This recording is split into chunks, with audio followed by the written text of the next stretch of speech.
बिस्मिल्लाहिर्रहमानिर्रहीम। अस्सलाम वालेकुम नाजरीन, बात यह है कि साथ मैं हूँ हिना आदिल।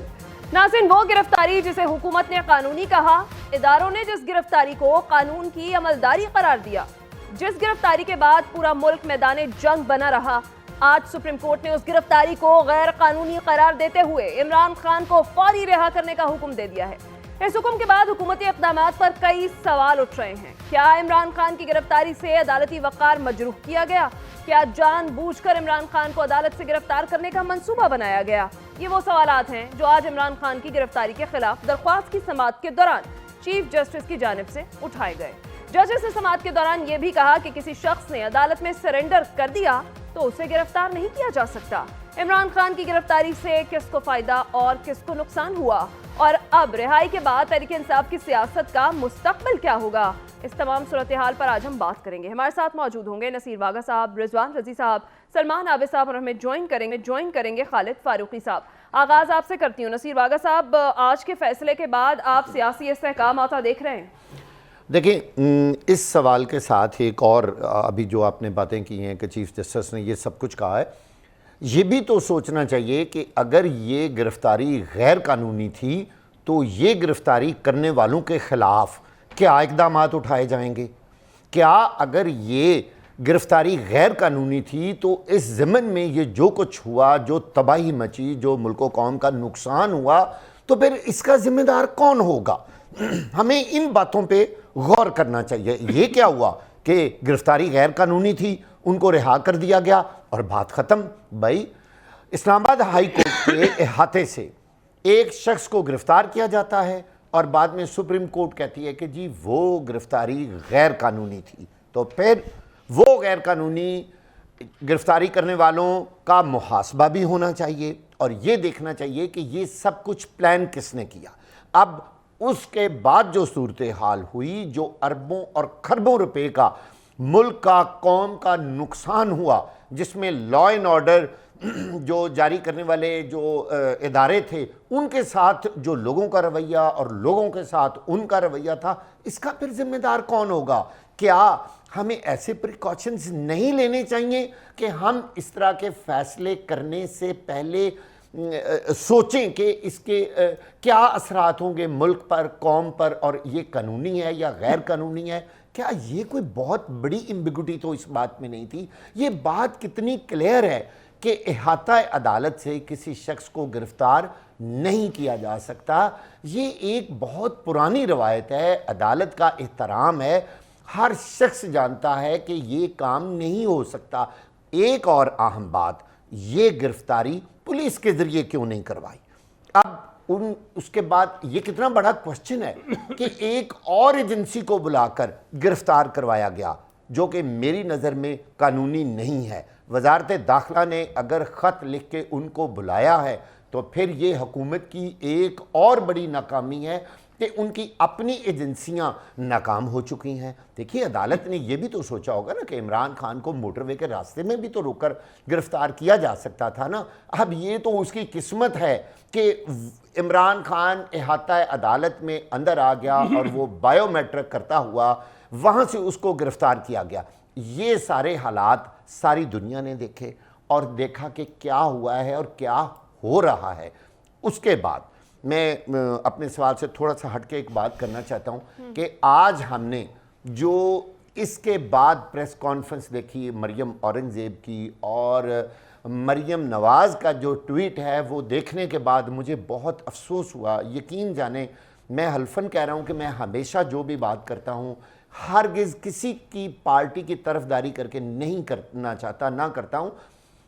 ये ट्वीट और ये जो प्रेस कॉन्फ्रेंस है, ये देखने के बाद लोगों को अंदाज़ा हो गया होगा कि कानून की खिलाफ वर्जी कौन कर रहा है और किस तरह उस प्रेस कॉन्फ्रेंस में अदलिया के बारे में बातें की गई हैं। एक बात, अब ये चूं करें, चां करें या ची करें, इमरान खान अब बाहर आ गया है। अब उसको अदालत रिलीफ देती है या नहीं देती, ये कल इस्लामाबाद हाई कोर्ट में होगा। कुछ लोग ये कह रहे हैं कि शायद इस चीफ जस्टिस ने इमरान खान को पुलिस के कस्टडी में दे के रखा हुआ है और वो पुलिस के गेस्ट हाउस में बंद है और वहाँ से वो जाएगा कल इस्लामाबाद हाई कोर्ट, ऐसी बात नहीं है। असल बात यह है कि चीफ जस्टिस का ये ख्याल है और वो ये चाहते हैं कि इससे पहले कि इमरान खान इस्लामाबाद हाई कोर्ट पहुंचे किसी और केस में उसको गिरफ्तार ना किया जाए। और जो इस वक्त पाकिस्तान के अंदर सूरत हाल है लॉ एंड ऑर्डर की और जितनी तबाही मच चुकी है, हम सब इसके खिलाफ हैं। ये अमल बिल्कुल गलत और गैर कानूनी है, लेकिन ये अमल क्यों हुआ, इसके जो पीछे अवामिल हैं उनको देखना होगा। वो कौन सी गैर कानूनी गिरफ्तारी और ऐसे इकदामात थे जिसकी वजह से कौम पूरी सड़कों पे आ गई और लोगों ने आग लगाना शुरू कर दी। मैं बार बार कह रहा हूँ, हम इसको कंडेम करते हैं और पूरी कौम इस बात को कंडेम कर रही है कि ये जिसने भी काम किया है उसने गलत काम किया है। ठीक है रजी साहब, पिछले 2 दिन से हुकूमत तो यही कह रही है कि ये कानूनी कार्रवाई है और इंतकामी कार्रवाई नहीं है, लेकिन आज जो फैसला सुनाया गया आला अदलिया की जानिब से, उसके बाद तो लगता है कि ये इंतकामी कार्रवाई ही थी, क्योंकि इसे एक गैर कानूनी कार्रवाई करार दिया गया अदालत की जानिब से। क्या समझते हैं? मेरा ख्याल है सुप्रीम कोर्ट ने ऐसी कोई बात नहीं कही जो आपके इस सवाल को एंडोर्स करती हो कि उसमें उन्होंने उसको इंतकामी कार्रवाई कहा। और सारा जोर मैंने कहा कि उन्होंने गैर कानूनी कार्रवाई कहा। अब आप मेरी भी तो बात लगता ये है, ये मैंने सुप्रीम कोर्ट का हवाला नहीं दिया। आप बुरा बना रहे हैं। नहीं, मैं क्लियर कर रही हूँ कि मैं क्या बात कर रही हूँ। मैं आपको अर्ज करता हूँ, इस गिरफ्तारी को इस्लामाबाद हाई कोर्ट का 3 रुकनी बेंच जो है वो कानूनी करार दे चुका हुआ है। ये भी बात हमें याद रखनी चाहिए और जो तकाजे हैं उसके मुताबिक, लेकिन मैं उस पर बात नहीं करना चाह रहा। जिस तरह बात यही हुई ना, जिस तरह आपके पहले या नहीं थे, गिरफ्तारी गैर कानूनी थी। चीफ जस्टिस जिस तरह आपके पहले सवाल का जवाब नहीं दिया गया, तो आपके दूसरे सवाल का जवाब भी नहीं दिया जाएगा और मैं अपनी बात करूंगा। और वो बात यह है कि इस गिरफ्तारी के 3 पहलू हैं। एक पहलू तो ये है कि मुबारकबाद हो इमरान खान के आशिकीन को कि उनकी टांग ठीक हो गई और उन्हें बाल्टी से भी निजात मिल गई। ये तो बहुत पॉजिटिव बात है, इसको पहले हमें हाईलाइट करना चाहिए। वो टापते हुए माशाल्लाह, चलते हुए, चहलकदमी करते हुए, अपने दोनों पाँव के ऊपर पूरा वजन डाल के सुप्रीम कोर्ट की लंबी राहदारी में चल के तशरीफ़ लाए। उससे पहले हमने जब पुलिस ने उनको गिरफ्तार किया था इस्लामाबाद हाई कोर्ट के अहाते से, तो लगता था जब रेंजर ने जब गिरफ्तार किया गया था तो लगता था कि उनको धकेल के ले जाया जा रहा है और वो नहीं चल पा रहे। और फिर ये भी उनके जो मुतासरीन थे उन्होंने ये भी बहुत बड़ा बताया कि जनाब वो गिर पड़े यहाँ पे लड़खड़ा के, लेकिन आज माशाल्लाह वो सेहतमंद तवाना, जबकि उन्हें 24 घंटे से बाथरूम की रसाई भी नहीं थी और उन्होंने कुछ खाया भी नहीं था। तो इसलिए तो मेरा मतलब है कि ये तो मुबारकबाद और खुशी का मकाम। फैसले के हवाले से बात करते हैं। फैसले के बाद आपको लगता है कि सूरत हाल बेहतर होगी? आपके पहले सवाल का जब जवाब नहीं दिया जा रहा था तो आप उस पर बोले, या आप कहें कि मैं ना बोला करूं, फिर मैं आ जाता हूं उस पे। अब इस फैसले के 2 पहलू, इस फैसले के 2 पहलू हैं। ये तो एक लाइटर नोट के ऊपर मुबारकबाद पेश करनी थी, लेकिन इसके 2 पहलू। एक तो ये कि मामला जो है अदालत ने भेज दिया है इस्लामाबाद हाई कोर्ट के पास, और इस्लामाबाद हाई कोर्ट जो है वहाँ पे पेश होंगे आमिर फारूक साहब के सामने। और आमिर फारूक साहब जो हैं chief justice Islamabad high court के, वही बेंच बनाएंगे। और आमिर फारूक साहब के बारे में इमरान अहमद खान कहते हैं कि आइंदा मैं मर जाऊँगा। उन्होंने अपने वकील के जरिए बयान जारी करवाया था, लेकिन आमिर फारूक के सामने मैं दोबारा केस नहीं लेके जाऊंगा। यकीनन कल जब पेश होंगे तो वो ये कहेंगे कि जो बेंच उन्हें कहना चाहिए, क्योंकि उन्हें अपने अल्फाज का अभी जो 24 घंटे पहले 48 घंटे पहले अदा किए गए हैं उसका पास इतना तो रखेंगे कि वो उनको कहेंगे कि जनाब आप मेरा केस टेकअप ना करें। और दूसरी बात ये है कि जिस मुकदमे के अंदर उन्हें गिरफ्तार किया गया था, वाघा साहब मुझे बता रहे थे प्रोग्राम से पहले, उस मुकदमे में तो वो जमानत लेने नहीं गए थे, वो तो दूसरे मुकदमे के अंदर जमानत लेने गए थे। इस मुकदमे के अंदर तो उन्हें गिरफ्तार भी, जिसमें गिरफ्तार किया गया था उसके अंदर तो उनकी गिरफ्तारी अभी बनती ही नहीं थी, ये सलमान आबद साहब का ख्याल है। लेकिन ये है कि वो बहरहाल वहाँ पे जाएंगे। अब देखेंगे वो दोनों मुकदमात के लिए करते हैं या फिर वो, मेरा मतलब है कि एक ही मुकदमे के लिए करते हैं। और इसका जो एक तीसरा पहलू ये है कि वो जो मेरा मतलब है कि एक जो तीसरा पहलू और बड़ा अफसोसनाक पहलू है वो ये कि कोर कमांडर लाहौर के घर के ऊपर हमला हुआ, उनकी वर्दी जो है वो बलवाइयों ने बाहर जो है वो डिस्प्ले की, और क्या क्या डिस्प्ले किया वो मैं ऑन स्क्रीन नहीं कह सकता, लेकिन तबाह बर्बाद कर दिया गया जिन्ना हाउस की जो मोनूमेंट था जो पाक फौज ने अपने इंतज़ाम में ले लिया हुआ था उसको।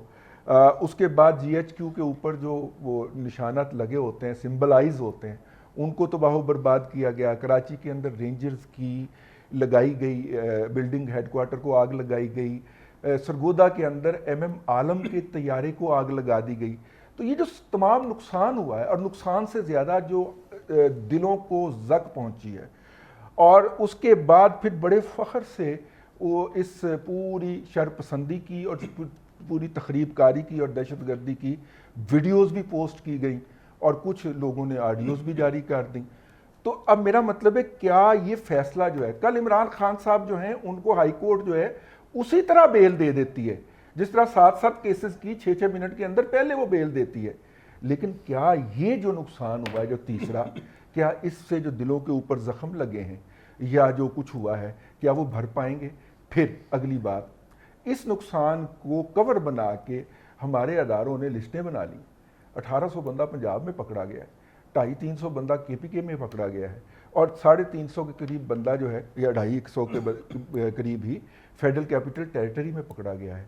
चीफ साहब मेहरबानी फरमाते, उनके बारे में भी एक ऑर्डर फरमा देते, नहीं फरमाया गया। क्या उनका बेचारों का क्या मुस्तकबिल होगा? तो बहुत सारी चीज़ें जो हैं वो ये जो पिछले गुज़िश्ता 48 घंटे गुजरे हैं उसके हवाले से तिश्ना हैं, और वो कल जब इमरान खान साहब पेश हो भी जाए और बेल हो भी जाए, वो अपनी जगह पे तिश्ना ही रहेंगी।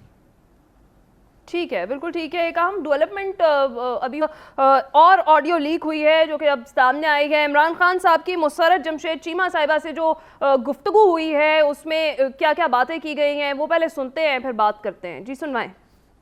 हाँ मुसर्रत जी, हेलो, सिचुएशन क्या? मैं उनको पहुंच गई मैसेज? सर जी सर, मैंने मैसेज पहुंचाया है। इधर हम हाई कोर्ट में बैठे हुए हैं। हाँ। और हम ये कह रहे हैं हम नहीं जाएंगे किसी सूरत भी खान साहब को प्रोड्यूस करें। नहीं, लेकिन वो ख्वाजा हारिस है वहाँ जो जी, ख्वाजा हारिस, सलमान सफ्तर दोनों मेरे साथ है, मैं उनके साथ बैठी हूँ। यू वांट टू स्पीक, मैं आपकी बात भी करा सकती हूँ। नहीं, मैं सिर्फ उनसे पूछ रहा हूँ कि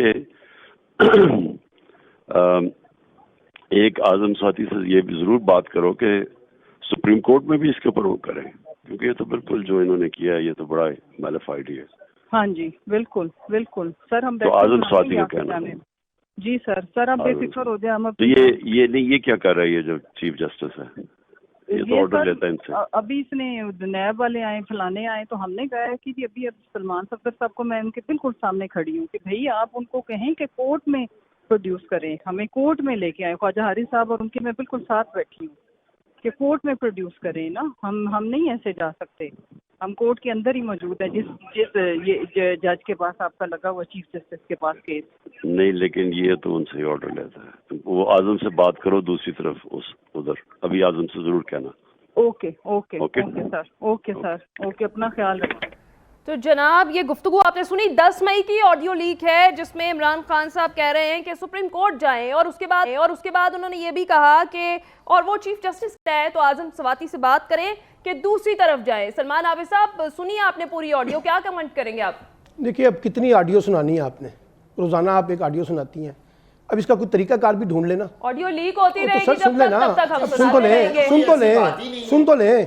एक तो हमें बड़ा जज्बाती हो जाते हैं, फौरी तौर पे हम रिएक्ट करना शुरू कर देते हैं। अब आपने बात की तो दूसरों को भी बात करने दें। अब मैं ये कह रहा हूँ कि एक वीडियो ऑडियो आ गई है ना, मैं तो पिछले आपके 3 महीने से प्रोग्रामों में कह रहा हूँ कि भाई कराइए इनका फ्रांसिक ऑडिट। क्यों नहीं कराते forensic audit? TV talk show का मौजू बना लेते हैं हम सारे के सारे। और क्या उसने कह दिया कि वहां पे वो चीफ जस्टिस को गोली मार दें? कुछ भी नहीं कहा। क्या कहा उसने, मुझे बताइए, जिसके ऊपर हम इतने बढ़ गए। असल मसला ये है कि अगर आपने माफिया की हुक्मरानी समझनी है ना, तो ये जो आज मरियम औरंगजेब की प्रेस कॉन्फ्रेंस थी वो सुन लेती। उन्होंने इस जुडिशरी को फाशिज्म के साथ डिक्लेयर किया है, दहशतगर्दों के सहूलतकार के तौर पर डिक्लेयर किया है। और मरियम नवाज ने चीफ जस्टिस को कहा है कि आप जाके PTI में शामिल हो जाएं। वो जो कल तक अपनी जमात मुस्लिम लीग नून में कई जजों को शामिल रखे बैठे हुए थे, वो आज मशवरे दे रहे हैं। और राना सनाउल्लाह ने कहा कि या तो हम मरेंगे या इसको मारेंगे। ठीक है ना, ये भी रिकॉर्ड का हिस्सा है। कौन जुडिशरी के अंदर पेनिटेशन करता रहा, कौन फौज के अंदर तकसीम पैदा करता रहा, ये सारी बातें रिकॉर्ड का हिस्सा। अगर आपने माफिया की हुक्मरानी को समझना है तो इस पर पूरी किताब मैं आज आपको यहां पे पेश कर सकता हूं, जो मुस्लिम लीग नून ने माजी की सियासत से लेकर अब तक किया है। अब सवाल यह है कि मरियम नवाज रोएं, मरियम औरंगजेब रोएं, चीखें चिल्लाएं, इमरान खान साहब को तो आज रिहाई मिल गई है। अब सुबह वो इस्लामाबाद हाई कोर्ट में पेश होंगे, जो भी सलूक अदालत उनके साथ करेगी उनको कबूल करना होगा। उनकी जमानत होगी, या जमानत कैंसिल होगी, या वो जेल जाएंगे, या वो कानून के शिकंजे में आएंगे, ये कल फैसला होना है। लेकिन आज जो दिलचस्प बात है, ये जो नैब के प्रोसिक्यूटर हैं, और कल तक मुस्लिम लीग नून के लोग प्रेस कॉन्फ्रेंस में कहते थे कि 8-9 नोटिस इशू हुए हैं नैब के, और इमरान खान नोटिस के जवाब ही नहीं देते। आज नैब के प्रोसिक्यूटर ने कोर्ट में इतराफ किया कि सिर्फ एक नोटिस हमने उनको जारी किया था, उसका जवाब उनके वकील ने दिया, और उसके बाद उन्होंने पूछा कि आपने दूसरा नोटिस जारी किया, और 1 मई को छुट्टी वाले दिन चेयरमैन नैब जो है वो एक वारंट जारी कर देते हैं, और उसका किसी को इतला ही नहीं है। फिर जिस तरीके से गिरफ्तारी हुई, आज नैब प्रोसिक्यूटर ने वो सारी की सारी गिरफ्तारी का मलबा उठा के वफाकी हुकूमत पे डाल दिया, सेक्रेटरी दाखिला पे डाला, वजारत दाखिला पे डाला। उनका हमें तो पता ही नहीं, हमने तो कहा ये था, ये तो इन्होंने सारा कुछ किया है। अब यानी कि नैब ने अपने आप को विड्रॉ किया, और इसीलिए अतर मिन्नुल्लाह साहब गुस्से में आए कि नैब का जो रिकॉर्ड है हमेशा से वो जितना जज्बाती होकर चीज़ों के अंदर लेके आता है, जब चीज़ों को इन्वेस्टिगेट करते हैं तो पता चलता है कितने लकूनात छोड़ देते हैं। लेकिन इमरान खान के दौर में इमरान खान क्या कहते रहे नैब के बारे में, एक इंडिपेंडेंट अदारा है। मुस्लिम लीग नून उस वक्त कहती थी नहीं, ये तो जैली अदारा है पीटीआई का। आज माशाल्लाह मुस्लिम लीग नून कह रही है कि नैब एक इंडिपेंडेंट अदारा है। ठीक है, वो इसको दूसरे तरीके से कह रहे हैं, यानी हमारे सियासत के जो तौर तरीके हैं वो भी बदल गए हैं। आज जिस अंदाज से NAB prosecutor, IG Islamabad, attorney general, जिस तरह से जाके उन्होंने हुकूमत का मौकफ पेश किया, उसको किसी जगह पे पजीराई नहीं मिली। उसमें इतने ज़्यादा कॉन्ट्रडिक्शन थे जिसकी वजह से ये कहा जा रहा था, मैंने तो आपके कल प्रोग्राम में कहा था कि इस्लामाबाद हाई कोर्ट का फैसला ही कॉन्ट्रडिक्शन के ऊपर मबनी फैसला था। यानी गिरफ्तारी कानूनी है, तरीकाकार गैर कानूनी था, और फिर उसके बाद उन्होंने 2 लोगों को बाकायदा तौहीन अदालत के नोटिस जारी कर दिए। भाई गिरफ्तारी कानूनी थी तो फिर आपने तौहीन अदालत के नोटिस क्यों जारी किए? वहीं पर पता चल रहा था कि जो फैसला महफूज हुआ, उस महफूज फैसले में पता नहीं किसने क्या कुछ कर दिया। इसलिए ये जो सूरत हाल बनी है, अब इस वक्त जो जरूरत है, एक बात तो यह कि इमरान खान को निकलकर बाहर सबसे पहले माजरत करनी चाहिए इस रवैये के ऊपर जो कुछ ये तोड़ फोड़ हुई है, और अपनी पार्टी के अंदर भी एक कमेटी बनानी चाहिए, वो इसको इन्वेस्टिगेट करें कि कौन लोग थे जिन्होंने इसके अंदर कोई रोल प्ले किया पार्टी के अंदर, उनके खिलाफ भी कार्रवाई करें, क्योंकि जो कुछ हुआ है ये अनएक्सेप्टेबल है। और इसके साथ साथ मुस्तकबिल के लिए भी वो लाइन ड्रॉ करें कि अपने डेमोन्स्ट्रेशन को पीसफुल रखें। लेकिन ये याद रखें कि वफाकी हुकूमत का ये जो मुकदमा था ना, इमरान खान की गिरफ्तारी कानूनी, और अभी देखिए ना कितने आसानी से कहा जा रहा है कि ये जो अल कादरिया वाला केस है बिल्कुल क्लियर कट केस है। और भाई फिर क्या जरूरत थी तो आपको वो मौलवी सईद के पास पहुंचने की? क्या जरूरत थी ओन चौधरी की गवाही की? क्या जरूरत थी ट्रियान केस की? क्या जरूरत थी तोशा खाना की? क्या जरूरत थी फना केस की? इतना क्लियर केस था, इसी में उसको डिस्क्वालीफाई करा देते। आपका नुक्ता आगे हमने जान लिया। मुझे रजी साहब ब्रेक का कहा जा रहा है, ब्रेक के बाद वापस आएंगे। ये जो ऑडियो लीक है बड़ी इंपॉर्टेंट है, 10 मई की, इसमें जो गुफ्तगू की गई उस पर तमाम पहलुओं का उसके हम जायजा लेंगे इस ब्रेक के बाद।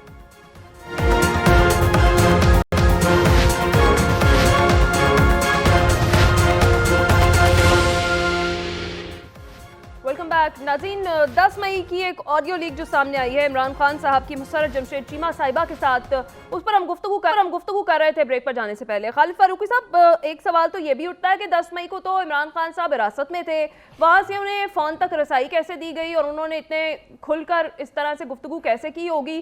क्योंकि इमरान खान साहब के मुताबिक उनसे जाते ही फ़ोन उनका ले लिया गया था। क्या राय रखते हैं आप इस पर?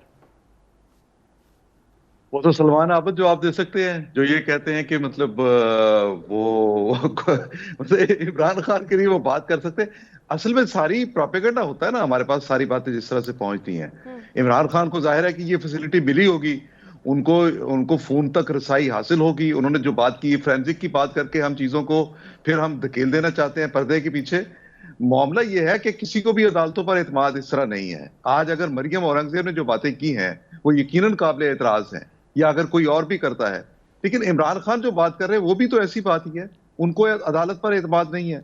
आज चीफ जस्टिस सुप्रीम कोर्ट ने जो रिमार्क्स किए, उन्होंने कहा कि हमें तो ये डर है कि हम भी अपने घर में कैसे पहुंच पाएंगे।